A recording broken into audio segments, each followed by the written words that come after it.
Bienvenidos, bienvenidas a este segundo capítulo de La Guerra y la Paz. Estamos nuevamente con Kevin Bryan, alias Geográfica Historia, profesor en Geografía, profesor en Historia, amigo de la casa de Cabaret Voltaire.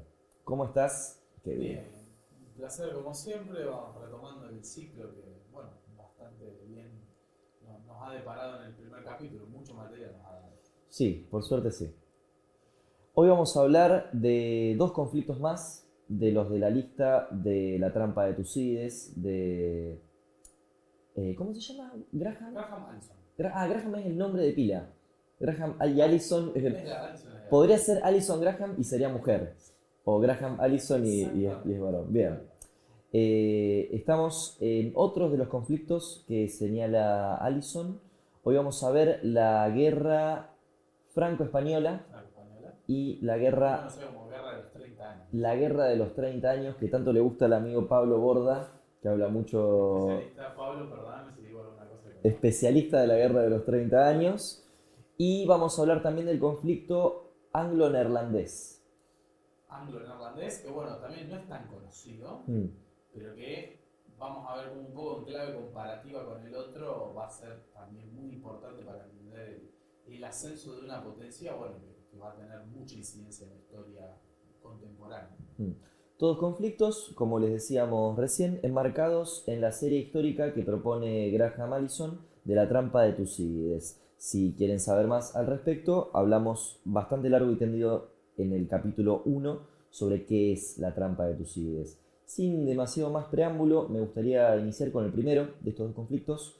Kevin, ¿qué fue la guerra de los 30 años? La guerra franco-española. Bien, en pocas palabras fue básicamente una contienda, como lo dice su nombre, en realidad fueron 30 años exactos, viste que muchas veces con los conflictos a veces pasa que se toma una fecha estimativa, ¿no? ¿En serio? ¿Son 30 Son años? 30 años Ah, exactos, es de 1618 a 1648, ¿no? Entonces sí. son 30 años clavados, en los cuales por supuesto vamos a tener, como muchas veces fuimos mencionando en los otros capítulos, en otro capítulo puntualmente, es la situación de que no son 30 años continuos de guerra, hay momentos en los cuales hay procesos de paz que son un poco temporales, hasta llegar finalmente a un acuerdo de paz que sí va a ser muy importante, que va a ser el acuerdo de la paz de Westfalia. Ahora, Sí. me parecía en relación a esto tener en cuenta que es un conflicto en el cual se van a enfrentar Francia y España, ¿no? Dos, bueno, en el caso de Francia un reino, en el caso de España ya considerado un imperio, ¿no? Ya Sí. considerado una estructura mucho más grande. Dos potencias a priori terrestres. Exacto, a priori terrestres. España tenía presencia naval, claramente, pero su presencia naval nunca fue precisamente de las más destacadas, Mm. ¿no? Sí tuvo una presencia naval por la cuestión comercial con América, por la cuestión del sistema de triangulación que Mm. existía y por el sistema de flotas y galeones, pero nunca una cuestión tan consolidada como si otras potencias lo han elaborado. Estamos hablando de un periodo histórico en el cual todavía Europa no ha desarrollado con todas sus capacidades la tecnología para surcar los océanos. Todavía la Exacto. navegación tiene más que ver con lo marítimo. Exactamente, tal cual. Y estamos de parte en un momento en el cual también las redes comerciales siguen siendo bastante, están empezando a extenderse, pero siguen siendo también bastante primitivas en algunas cuestiones. Está Mm. empezando a mundializarse el comercio, pero todavía no está completamente mundializado. Entonces, Bien. eso también va a ser importante. Sí tenemos, a diferencia de la guerra que hablamos anterior, de la guerra púnica, donde el extremo occidente era Roma, era Cartago, en este momento ya tenemos otro extremo occidente, Exacto. que somos nosotros. Exacto, el eje del mundo se corrió, ahora vamos a decir un poco en clave por ahí más de la historiografía tradicional, el eje del mundo ahora está 100% en Europa, Mm. ¿no? Atravesando también África, pero Mm. no por una cuestión de que África se tenía en cuenta, sino por simple coincidencia de que Sí. es la cuestión de la distribución del Es continente. como se dice el centro El geográfico. centro geográfico, exactamente, el otro lo tenemos América y el otro lo Asia, ¿no? Cada uno, tanto América como Asia, cada vez van a tener más gravitación en el comercio internacional, pero el eje, el epicentro, pasa sin lugar a dudas por Europa. Estamos hablando de una España imperial que estamos hablando de 1618, que ya tiene el control de América de hace mucho tiempo, de hace un poco más de 100 años. Tiene control en alguna zona, pienso en Filipinas, exactamente. tiene Bueno, control, él nunca se metió en África. tuvo alguna presencia muy particular, muy aislada, pero nunca una presencia sostenida como si, por ejemplo los neerlandeses, los franceses y demás. Mucho más pequeño, más reducido. Bien, una Y España, fuerte presencia en Europa. claro, Fundamental porque esta guerra se explica en buena medida por eso. todavía era una gran potencia en el esquema. Todavía estamos hablando en términos de Gullo del auge de los estados-nación.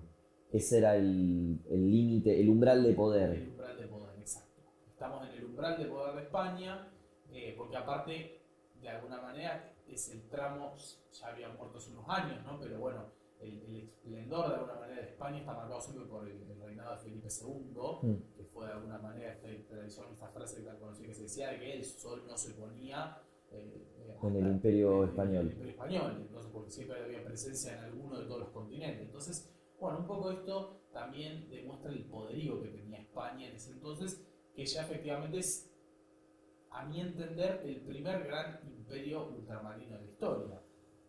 Felipe II es monarca durante la guerra de los 30 años, o al principio. No, ya había fallecido. Ya había pasado, Ya la había época de fallecido. gran esplendor, Exacto. que es siglo XVI. Claro, Felipe en realidad agarra todo lo que es la segunda mitad de la etapa del 1500, siglo XVI, Claro. exactamente. Bien, Felipe es de la dinastía de los Habsburgo. Los Habsburgo. Bien, Roma iba a decir. España, hasta la conquista de América, está gobernada por los reyes católicos, los que son denominados reyes católicos después de la Reconquista. Esa es una dinastía que se corta inmediatamente después de los reyes católicos, que son Isabel y Fernando. Corregime si digo bien. Y ahí entran los Habsburgo. Ahí entran los Habsburgo. Bien. Y van a tener como grandes referentes a Carlos V Sí, y luego a Felipe II. Son los dos grandes centros de poder y de alguna manera marcan la etapa de mayor esplendor del Imperio Español. No solamente en cuanto a su extensión, su dominio, su poder en América, sino también en Europa. Porque bien. la etapa de mayor poderío de España en Europa se da también en ese periodo. Lo de la Armada Invencible, ¿cuándo es? Lo de la Armada Invencible es de 1588. O sea, es Felipe. Felipe es quien manda a eso, que fue de alguna manera, me animaría a decir, el único gran fracaso que tuvo Felipe en su carrera, ¿no? O sea, venimos de una España que tenía poderío casi total en términos navales, en términos terrestres, y en 1588 pierde contra la Armada de Gran Bretaña. Contra en la ese momento. incipiente Armada Británica, pero digo incipiente porque ya venía heredando algo de la época de Enrique VIII, uno de los reyes más Sí. conocidos de Inglaterra. Sí, el que le cortaba la cabeza a todas las esposas. Exactamente, Sí. tal cual.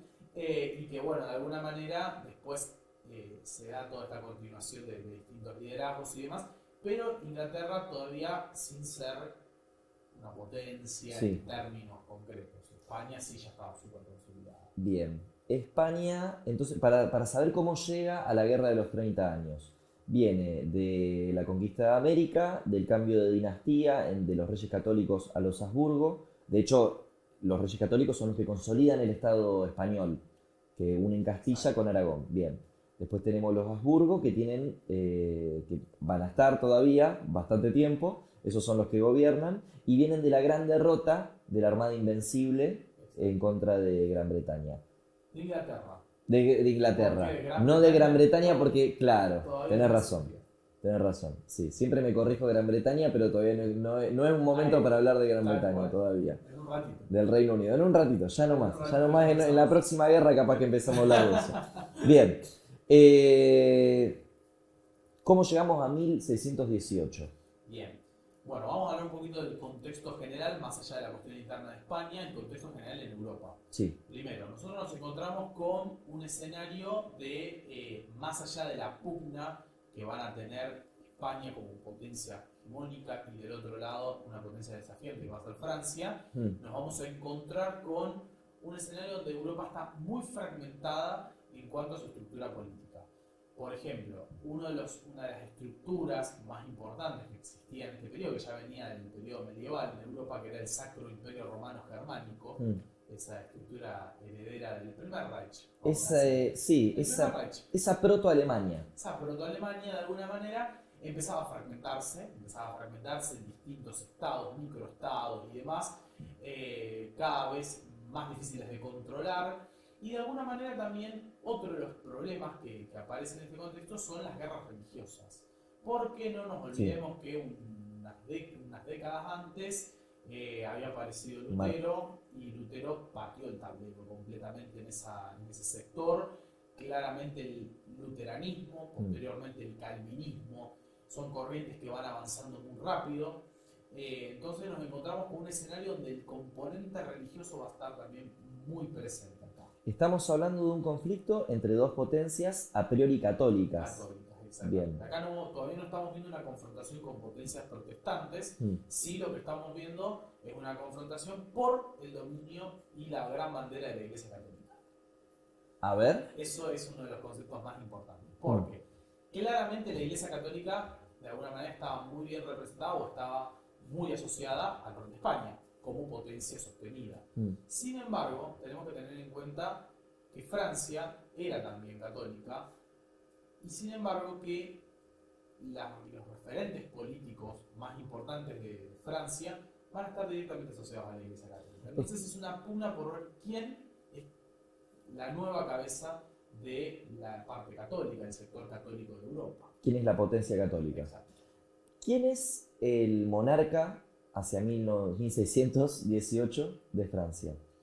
En Francia nosotros tenemos es un periodo bastante complicado, porque en realidad los reyes no están mucho tiempo, son reyes muy cortos los periodos de tiempo. Tenemos a Luis XIII, tenemos gobiernos muy cortos, pero sí lo que te puedo mencionar es una figura central que aparece que es el ordenador de la A ver si es quien yo creo. Es el cardenal Richelieu. Sí. Que básicamente es quien se convierte en el gran hacedor, no solo de la política interna, que es quien después moldea a Luis XIV, ese famoso monarca absolutista que después establece el Estado soy yo, no solo lo forma a él, sino que es quien le va a dar una dirección a la política exterior que va a tener Francia. Habla muy bien de, no sé cómo se dice, Richelieu, Kissinger. En la diplomacia. Sí, totalmente, porque de alguna manera para muchos es uno de los primeros grandes referentes de la realpolitik en términos concretos y siendo consciente de las prácticas que estaba llevando. Él es el creador del concepto razón de Estado. Razón de Estado, exactamente. ¿Sí? Que de alguna manera, es básicamente esto el realismo, ¿no? Anteponer los intereses del Estado sobre intereses individuales. Nunca nos olvidemos que él era cardenal, ¿sí? O sea, que tenía ahí está el vínculo con la Iglesia Católica, ¿no? Sin embargo, a él le importaba mucho más el rol que tuviera Francia como Estado que los intereses de la Iglesia en Francia. Y eso que era cardenal. Ahí tenemos bien la asociación clara con eso de la razón del Estado. Hasta ahora tenemos los realistas políticos en Esparta, ganaron, les fue bien. Los realistas políticos, que me parece que eran más Cartago que Roma, perdieron, o sea, vamos 1-1. Sí, no sé si Roma no es. No sé, Roma tiene sus toques de realpolitik. Sí, totalmente. Pero podemos hablar de una victoria clara en el primer caso, en el segundo podemos hablar de que los dos aplicaban cierto realismo. Pero después de ver como decíamos, la pechera que se mandó a Aníbal, no fue muy idealista eso, muy liberal en eso. Así que no sé si Roma la política real por ahora está domando. Exacto, por ahora está domando. Vamos a ver que se va a ser un patrón bastante sostenido. Te diría, bueno, después cuando avancemos al próximo ejemplo, pero sospecho que tanto Inglaterra como los neerlandeses eran también dos potencias bastante realistas en términos políticos. Más allá de que se venían como liberales en muchas cuestiones, pero eran más realistas. Bien. Volvemos a Francia y a España. Tenemos de un lado a los Habsburgo, que ya son un imperio que tuvo su primer símbolo de algún grado de decadencia, de ser una potencia hegemónica, que fue la derrota de la Armada Invencible, y que viene de algún proceso que hablaremos ahora. Una cuestión más también que no es menor, justamente está bueno traer la población, porque es más o menos el mismo periodo, que es otra guerra que se produce más o menos en simultáneo de la Armada Invencible, porque España, en sus distintas campañas militares por Europa, logra controlar, por ejemplo, distintas ciudades de lo que es Italia, logra tener presencia muy sostenida en Alemania. Sin embargo, uno de los grandes problemas que va a tener va a ser cuando intente, de alguna manera, tener presencia en Países Bajos, ¿no? Los Países Bajos se topan con una resistencia impresionante, Y de alguna manera ese va a ser uno de los grandes problemas de España, porque muchos historiadores incluso citan que España, en su afán por intentar controlar la situación en Países Bajos y volver a subordinarlo y ponerlo de alguna manera en su control, va a dilapidar cantidades industriales de recursos. Claro. En una guerra que finalmente no va a ganar. Y que no tenía tanto para ganar desde un principio. No tenía tanto para ganar desde un principio, que encima se agudiza o se profundiza con el componente protestante, está el componente ahí claro. sí, porque hay una cuestión más religiosa. Entonces la situación se va agravando claramente, y esa guerra que yo te mencionaba es la famosa guerra de los 80 años. Es una guerra donde España se empantana 80 años en Países Bajos, sin poder avanzar mucho. Aparece de pronto la fe como una especie de salvaguarda de la identidad nacional. Exacto. Hay una articulación ahí muy clara ya entre la fe y el Estado, ¿no? Que me pareció una cuestión ya media saldada, porque a fines de la Edad Media un poco empezaba ya a dejarse de lado, pero claramente la cuestión de las reformas, o de la reforma en este caso, vuelve a plantear un poco toda esta situación. ¿Dirías que la guerra de los 30 años es una guerra entre Francia y España por la hegemonía del catolicismo? Es una hegemonía, es una guerra sin dudas por la hegemonía dentro del catolicismo, sin dudas, y también por ver o generar el terreno por qué casa dinástica va a ser la que va a tener primacía en Europa en los próximos años, ¿no? Porque no hay que olvidarse que en Francia ya estaban los Borbones. Claro. Y eso va a ser una carta muy importante a futuro. Bien. La guerra de asociación española, etcétera, etcétera, etcétera. ¿Cuál es la línea roja que cruza cuál de las dos potencias Bien. contra cuál de las dos potencias? Bien, perfecto. Bueno, en este caso el desafiante es Francia. Francia desafía. Y desafía porque lo que Francia empieza a hacer es básicamente intervenir en los asuntos de distintas localidades, de distintos estados, microestados que estaban en Alemania bajo control de España. Empieza a influir justamente mediante, no una intervención militar, sino mediante asuntos diplomáticos, envía delegados, empieza a tener presencia comercial en la zona. Entonces España empieza a sentir que de alguna manera Francia se está involucrando en una zona que de alguna manera está bajo influencia española. Entonces, para España la línea roja un poco es esa, porque aparte no es una cosa que nace aislada. Digo, Francia tenía ya desde unas décadas antes la necesidad un poco también de vengarse de una derrota que había tenido frente a España en el norte de Italia. Digo, Francisco I, que era en ese momento el rey de Francia, es derrotado por Carlos V, y esa derrota le quitó a Francia la posibilidad de tener presencia en el norte de Italia. Entonces Francia ya tenía también un poco ese sentimiento de que en algún momento tenemos que devolver o tenemos que volver al escenario internacional, y la forma no fue ir a Italia, sino empezar a tratar de entrar desde Alemania, porque el contexto lo que hoy decimos Alemania, ¿no? Sí. En ese momento del Sacro Imperio Romano, por esta cuestión de el escenario lo favorecía. Tanta división, tanto microestado favorecía justamente el fraccionamiento político. Alemania era una prenda de disputa entre los estados europeos. Exacto.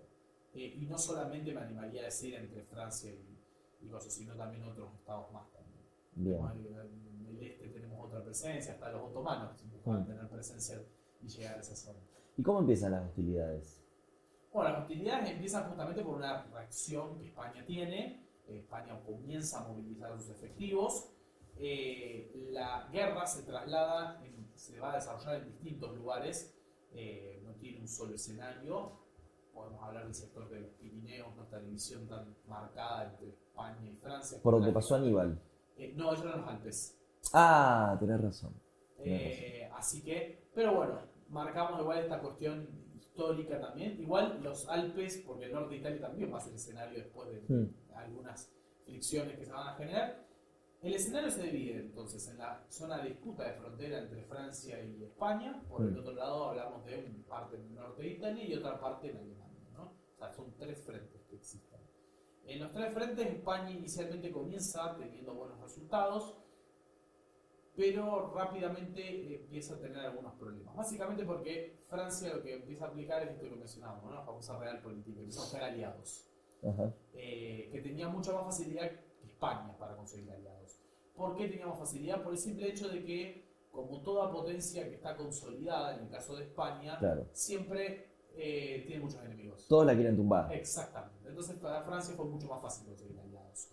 Esos aliados fueron desde, repito, Países Bajos en ese momento, trazar alianza con el Imperio Sueco que se va a consolidar al norte, consigue armar una especie de gran coalición que le va a dar su apoyo en términos políticos y militares y también económicos. Con todo eso entonces nos vamos a encontrar con un escenario en el cual España enfrenta de alguna manera sola a Francia en toda esta contienda, Francia y sus aliados en toda esta contienda. Y bueno, lo que parecía ser a priori una victoria inicial de España se va a dar vuelta ya en torno al 1626 empieza a dar vuelta el escenario y ahí nos encontramos con el escenario donde Francia empieza a avanzar, avanza y toma. ¿Francia toma territorio español del momento, digamos? ¿O? No llega a entrarse tanto en territorio español, sí lo que empieza a hacer es arrebatarle partes y dominios dentro de lo que era el Sacro Imperio Romano y en el norte de Italia también empieza a entrar de a poco. Entonces, me quedé pensando en Córcega, Sí. pero no pasó nada en Córcega. Todavía no. Ah, porque en Córcega va a haber una persona muy importante. Exacto, en un momento. Todavía no. Bien, Falta. bien. ¿Cuáles son las consecuencias entonces De esta guerra, de alguna manera, vamos a decir que la consecuencia principal es, primero desde el punto de podemos analizarlo en varios aristas. En el plano militar, España pierde su aura de invencibilidad en tierra. Claro. En mar ya la había perdido. ¿No? Ya la había perdido y es más, siempre nos queda la duda si alguna vez la tuvo 100%, porque en realidad era solamente comercio y nunca se había medido en el mar propiamente. Pero en tierra sí tenía una tradición, los famosos tercios españoles y demás, que eran la pata del ejército español.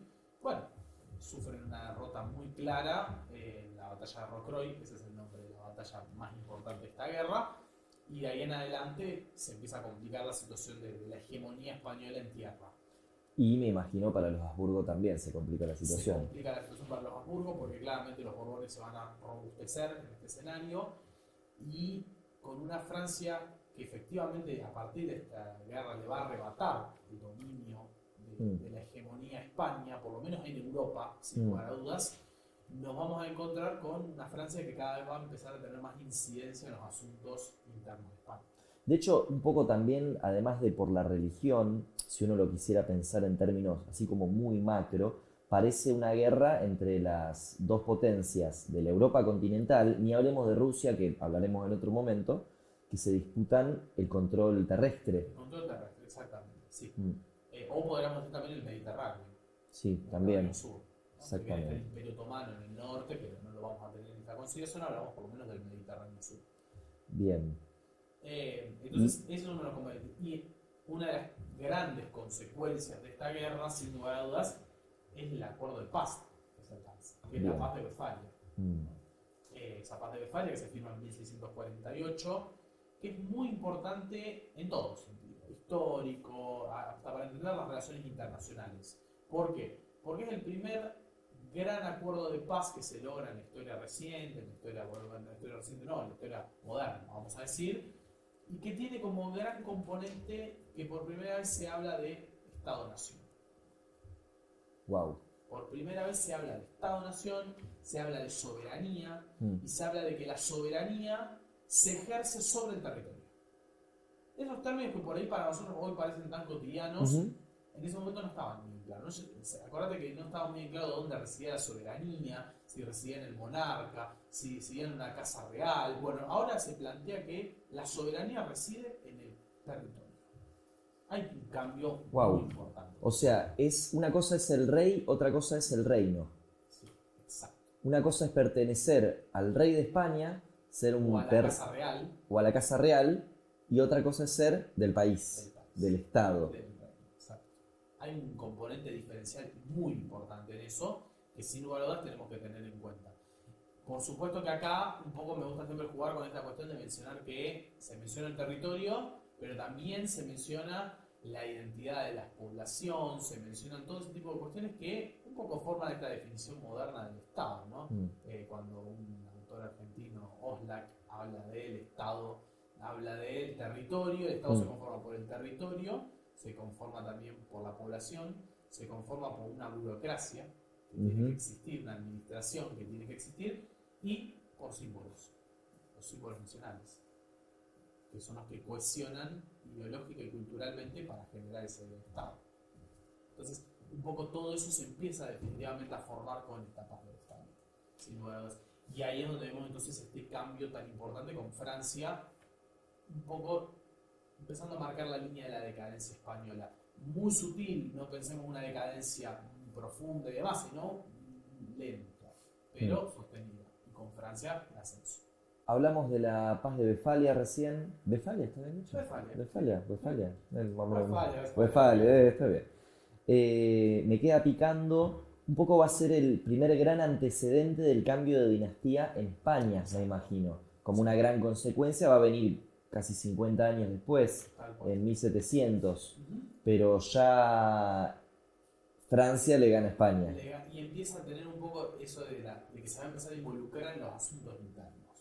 O va a empezar a presionar para involucrarse en los asuntos internos. Al fin y al cabo, la guerra posteriormente que estábamos mencionando vos tiene que ver justamente con eso. La guerra de sucesión española, que no vamos a tratar, pero sí voy a mencionar, es justamente la guerra entre los intereses franceses y los de todo el resto de Europa, porque Francia controla España. Exacto.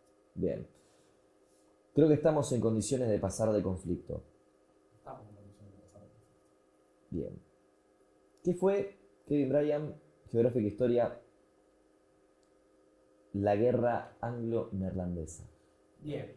Bueno, esta guerra, en pocas palabras, podemos sintetizarla como una contienda en la cual se van a enfrentar Inglaterra, por un lado, y lo que hoy denominamos Países Bajos, que en ese momento todavía lo podríamos haber seguido llamando como Holanda y no había ningún problema. Ok. Porque claramente Holanda era la región pujante y era la que determinaba todo. Entonces, de alguna manera podríamos usar ese término. Claro, así como en la antigüedad, en realidad Cartago era una ciudad o una pequeña región, pero a todo el imperio se le decía Cartago. Exactamente. Algo así pasaba. En realidad es medio como decirle Buenos Aires, Argentina, decirle Holanda, Países Bajos. Básicamente por eso es la gran cuestión que hoy tanto les molesta y Sí. con justa razón, ¿no? Como vos mencionabas. Pero bueno, de alguna manera siempre fue lo más pujante en ese momento. Todavía la guerra era la que la mandaba era Holanda, así Sin como fue lugar. Prusia en los primeros estados alemanes. Sin lugar a dudas era quien determinaba todo. ¿Quién era la potencia emergente y quién era la potencia dominante? La potencia dominante, estamos hablando, primero, situemos la cuestión. Esta guerra es una guerra por la hegemonía en el Mar del Norte. Es una guerra por la hegemonía naval, ¿no? Estamos pensando en el norte de Europa, donde claramente con una Alemania que está totalmente fraccionada, como mencionábamos, acá la pugna va a ser entre Países Bajos e Inglaterra. Y en este escenario, el que está ya consolidado efectivamente desde el punto de vista comercial, económico, político y demás es Países Bajos, ¿sí? Que había salido también un poco airoso, por decir de alguna manera, de su contienda con España, o estaba cerrando esa contienda y había salido muy bien parado. Y del otro lado tenemos una Inglaterra que va a ser desafiante, pero que también llega bastante golpeada, ¿no? Porque es una Inglaterra, vamos a situarlo en la línea de tiempo, Sí.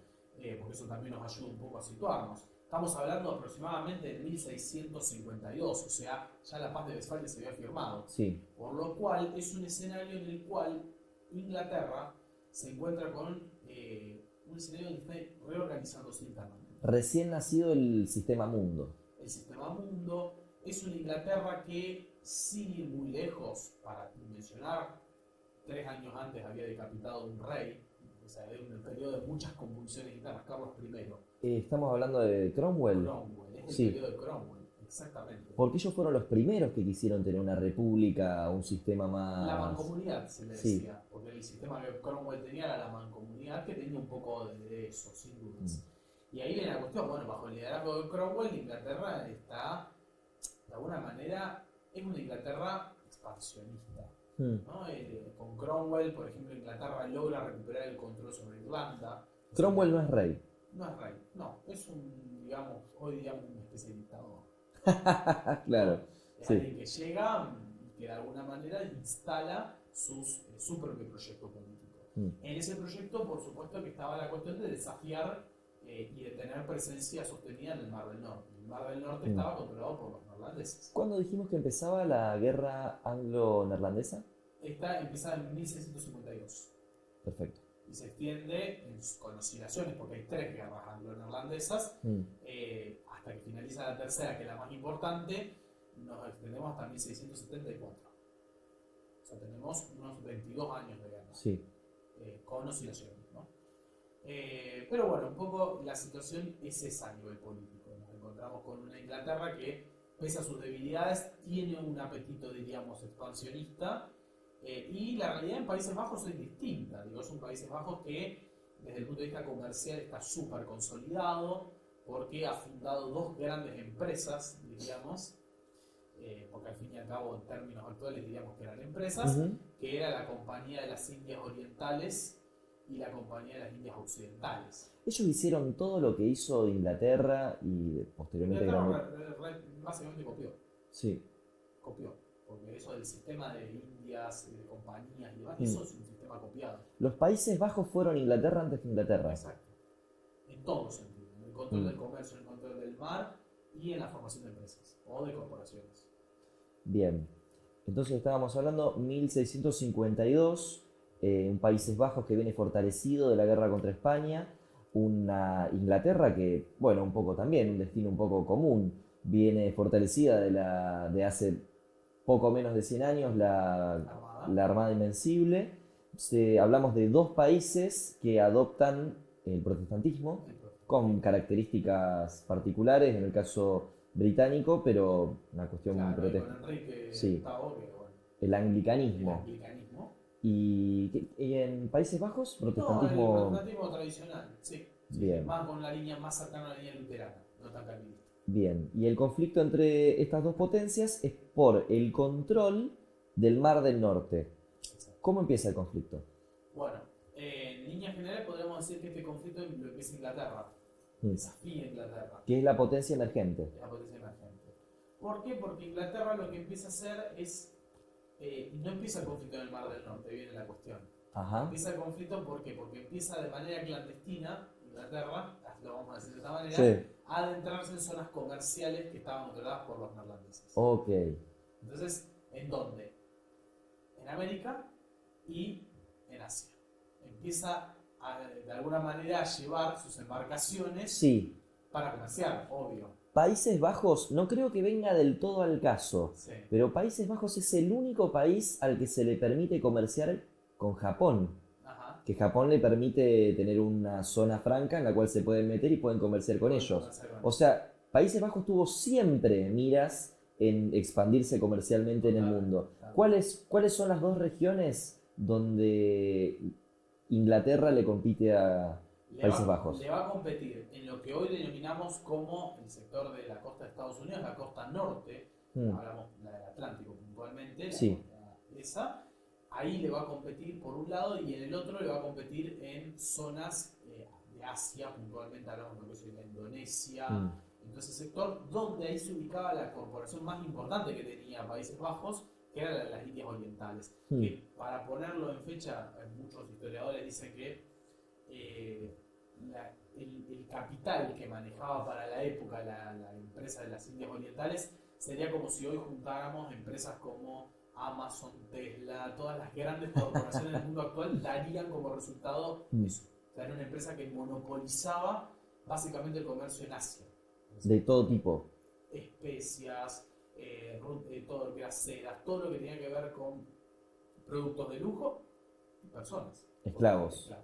Los primeros grandes esclavistas fueron los neerlandeses, los Países Bajos. Sí, muy rápidamente se suman los franceses. Muy rápidamente se suman los franceses. Y los segundos grandes que monopolizan durante mucho tiempo el comercio de personas en el océano Atlántico, fueron los ingleses. Exactamente. Tomando esa hegemonía medio de la mano de los neerlandeses, quitándoselas. Y tomando mucho de la tutela británica, ahí en esa sintonía se sumó Portugal. Claro. Bien, entonces... El mimado de Inglaterra en la península ibérica, por supuesto, sí. Sí, y que además es una alianza histórica, esto es súper interesante. De hecho, los que trasladan a la corte portuguesa de Portugal a Brasil, en un momento, eso es increíble, tipo la corte de Portugal en un momento se traslada a Brasil, cuando invade Napoleón, Eso se lo ofrecen los británicos, no, Los traslados, la sí. logística. Mantienen una muy buena relación Portugal y Gran Bretaña. Y es una relación heredada que después Brasil va a mantener con Estados Unidos. Exactamente. Casi que te diría que, no sé si hasta el día de hoy, pero hasta el Padres. siglo XX, Mantiene los vínculos que tienen los padres. los vínculos que tenían los padres, tal Al cual. respecto.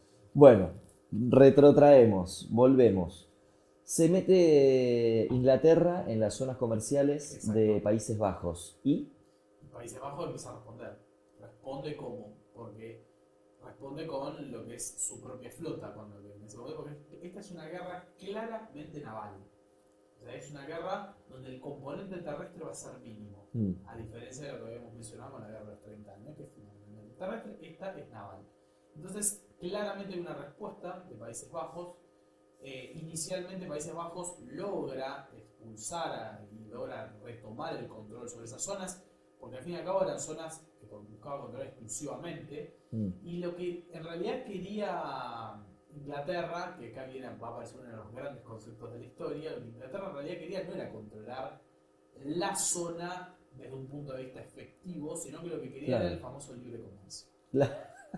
Aparece el concepto de libre comercio. Bien. Que lo que querían era poder comerciar libremente en todas esas zonas. Estamos hablando de dos potencias completamente liberales en este caso. Completamente liberales, exactamente. Aún sin saberlo, aún sin estar escrita la teoría. Sí, sin que Smith haya escrito nada, por Sí. ejemplo, nada, pero estamos hablando de dos potencias que tenían muy en claro la cuestión comercial en ese sentido. Bien, ¿y cómo le va a cada una de las potencias en este conflicto? Bueno, acá viene la cuestión. En Asia, pues lo vamos a dividir en los dos grandes frentes, ¿no? En Asia, claramente las condiciones las va a lograr marcar bastante más Países Bajos. Digo, es una zona que a Inglaterra le va a costar bastante entrar. Inglaterra va a tener que esperar unos años más para poder entrar a gran escala en Asia. Puntualmente va a tener que esperar hasta otra guerra que va a ser la guerra de los 7 años a mediados del siglo XVIII. O sea, Bien. hasta ese momento, que es cuando entren, no van a entrar por Indonesia, no van a entrar por India. Pero hay que esperar todavía. O sea que los neerlandeses logran defender e imponer sus condiciones. Básicamente porque allí estaba ubicada la empresa más grande que tenían, que era, de alguna manera, esto que te había mencionado, las empresas de las Indias Orientales. Les estaban tocando la hegemonía. Exactamente. Y ahí se da una defensa exitosa, diríamos, de Países Bajos. Sí. Ahora, no corre la misma suerte la hegemonía neerlandesa en América. Esa hegemonía que estaba sostenida, sobre todo, como habíamos mencionado, la costa atlántica de los actuales Estados Unidos, sí va a ser desafiada y va a sufrir claramente la pérdida del territorio. Y hay un enclave muy importante ahí, neerlandés. Ese enclave, estamos hablando de lo que se conoció como Nueva Ámsterdam, bien, que es lo que hoy conocemos como Nueva York, básicamente. Wow. Ese enclave, de alguna manera controlado por los neerlandeses durante muchísimo tiempo, con el final de estas guerras va a pasar a control inglés. Y no es un detalle menor, porque No, Nueva claro. York se va a convertir en uno de los grandes epicentros de las 13 colonias. Claro. Venimos hablando ahora sí más de lo económico y en esto de la copia que hace Estados Unidos, ya no puedo ni hablar, que hace Inglaterra de los Países Bajos. Los Países Bajos eran la potencia industrial del momento. Sí. Y Gran Bretaña y Inglaterra todavía no. Todavía no. ¿Cómo se Inglaterra, modifica de hecho, eso? estaba en ese momento atravesando lo que se conoce como la revolución agrícola. Pues ellos estaban empezando a profundizar un sistema que tenían para acelerar la cuestión del dominio de la tierra, las técnicas de la tierra y demás, que era una cuestión que venía muy atrasada en Inglaterra en comparación a otros países. Pero todavía para la parte industrial le faltaba bastante. ¿Y cómo eso se modifica en parte gracias a esta guerra? Sin lugar a dudas. Sin lugar a dudas, porque básicamente lo que le va a dar un sustento muy importante es que ahora sí Inglaterra empieza a tener una presencia, diríamos ya no solamente en el continente europeo, sino que empieza a tener presencia en América. Marcelo Gullo dice de Inglaterra que eran los tontos de Europa, que eran los tontos de Europa porque criaban ovejas y vendían lana y no vendían productos elaborados en lo absoluto, y que la visión, no me acuerdo de qué reina, seguro si digo Isabel la pego porque eran todas Isabel, pero la gran visión de una de las, era Isabel, de la reina de Inglaterra del momento es decir, no muchachos, dejemos de vender lana, fijémonos cómo hacen los neerlandeses, copiémosle sus formas, establezcamos políticas para que se emplacen acá también negocios de ese estilo y en vez de vender lana, vendamos productos elaborados. Exacto. Eso tiene que ver, es una de las consecuencias de la guerra anglo-neerlandesa. Exactamente. Primero porque aparte que cuando la guerra termine, a Inglaterra se le van a abrir nuevos mercados, eso va a ser muy importante, no Sí. tanto como decimos en Asia, pero sí en América, y sí se le abren los mercados en Europa, porque era un mercado que hasta ahí no tenía tan controlado, porque Países Bajos después va a tener ciertos conflictos internos y los puertos de Países Bajos se abren también para que el comercio inglés pueda entrar. O sea, Inglaterra logra liberalizar la economía de Países De Bajos. Países Bajos y de alguna manera logra torcerle el brazo en esa pugna en el Mar del Norte. Y estoy muy errado si digo que trata de aplicar para su propia industria medidas de cierta protección. Inglaterra, Sí. por supuesto, siempre, siempre. Fue clave, de hecho, el proteccionismo inglés en ese sentido. Nunca podría haberse desarrollado una revolución industrial si al interior no hubiese habido prácticas proteccionistas previas. ¿Cuáles fueron las grandes consecuencias de esta guerra? A priori lo que mencionábamos de la apertura comercial, o sea, Inglaterra logra establecer condiciones de libre comercio, que era lo que querían, sobre zonas de interés estratégico para ellos. Entonces eso le va a permitir que sus productos puedan llegar con mayor facilidad a otros mercados. Era la gran traba, el gran problema que tenía, porque a diferencia de España, que había colonizado mucho, Francia también, los ingleses no habían llegado, llegaron muy tarde al proceso. Claro. En ese sentido. Entonces tenían que avanzar mediante el comercio. Claro. Era la única forma que tenían. Otra de las cuestiones es que se le abre la puerta de América también a Inglaterra. Y al abrirse la puerta de América, de alguna manera, antes que disputar y pelear con España, la disputa va a ser primero con Francia. Porque Francia tenía presencia en Canadá, en lo que hoy llamamos Canadá. Entonces va a haber una pugna por eso que va a ser la guerra de los 7 años. Bien. Entonces, volvemos a lo mismo. Inglaterra se salta a España y va directo por quién era la nueva cabeza de la nueva hegemonía europea. Francia. Va Sí. directo por Francia.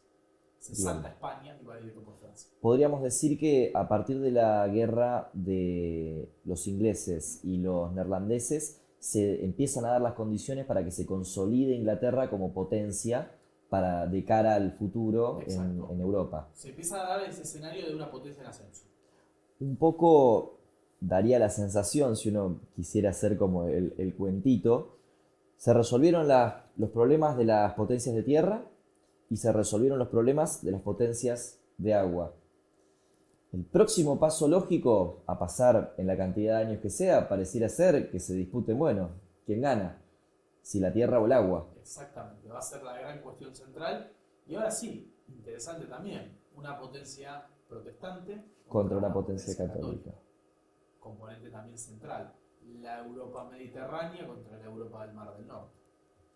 Ahí va a pasar, sin lugar a dudas, la discusión central de los años siguientes. Bueno, creo que estamos en un buen momento para cortar esta emisión, para no spoilear demasiado del que va a ser el tercer capítulo, donde creo que vamos a tocar Napoleón. ¿Sí, digo bien? Sí, podemos abordar también un poquito lo de la guerra de 7 años, como esa cuestión ahí previa. Bien, hacemos producción en vivo. Todo en producción así. Bien. Bueno, Kevin, ha sido un placer. Al resto los espero en el momento en el que esté editado y subido a YouTube en el tercer capítulo de La Guerra y la Paz. Buenos días o buenas noches, donde sea que se encuentren.